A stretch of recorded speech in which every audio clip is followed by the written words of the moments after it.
Good morning and welcome into News Channel 8's Sunday Political Show. We are your local election headquarters, and this morning we have a local tie to a massive national story.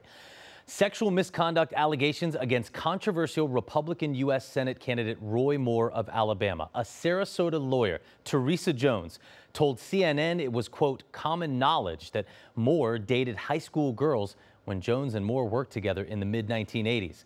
Her statements back a Washington Post report Thursday, where 4 women claim Moore pursued them when they were between the ages of 14 and 18 when he was in his 30s.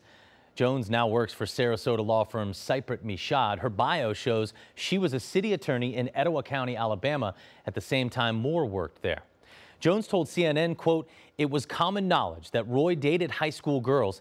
Everyone we knew thought it was weird. We wondered why someone his age would hang out at high school football games and the mall, but you really wouldn't say anything to someone like that," end quote. The most damning accusation comes from Lee Korfman, who told the Post Moore sexually touched her in 1979. She was 14, he was 32.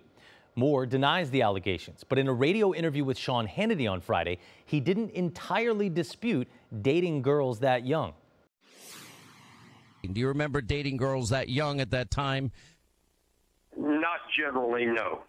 If I did, I'm not going to dispute anything, but I don't remember anything like that. Before that interview, and even more so after, a slew of Republicans withdrew their support or called for Moore to drop out of the race if the allegations are true, including former presidential candidate Mitt Romney, Majority Leader Mitch McConnell, and Senators John McCain and Mike Lee.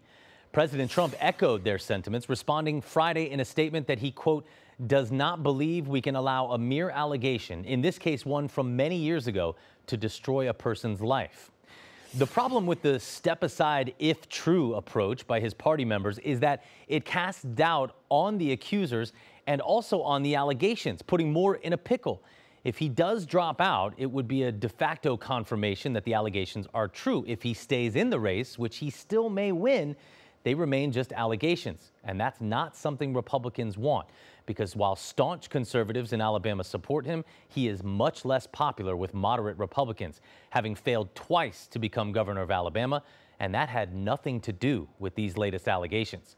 Moore has been a thorn in the GOP's side for his extreme views. He was twice removed as Chief Justice of Alabama's Supreme Court, once for refusing to take down a statue of the Ten Commandments from the state judicial building, and again in a second term for refusing to follow the U.S. Supreme Court's ruling on same-sex marriage. In a 2006 blog post, he wrote, Congress should prohibit Representative Keith Ellison of Minnesota from taking his oath of office because he's a Muslim.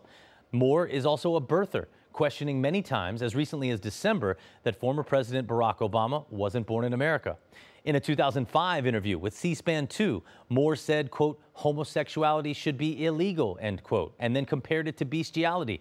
In a campaign speech in February, he suggested 9/11 might have happened because the U.S. turned its back on God. And in a rally 2 months ago, he twice appeared to refer to Native Americans and Asians as reds and yellows in a campaign speech, later tweeting the same language. It is because of these radical views that most analysts believe President Trump supported Moore's competitor in the Republican primary in Alabama, Luther Strange. But Moore crushed Strange by 10% in that primary, despite Trump's endorsement. It is too late now for Republicans to replace Moore on the ballot next month, though there is some chatter about possibly trying to push a write-in candidate to challenge him. The special election is being held for the Senate seat left open by Jeff Sessions when he became Attorney General, and it's a big one.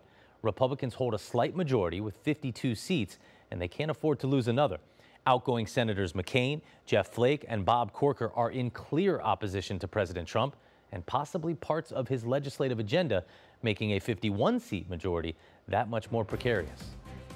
We'll be right back.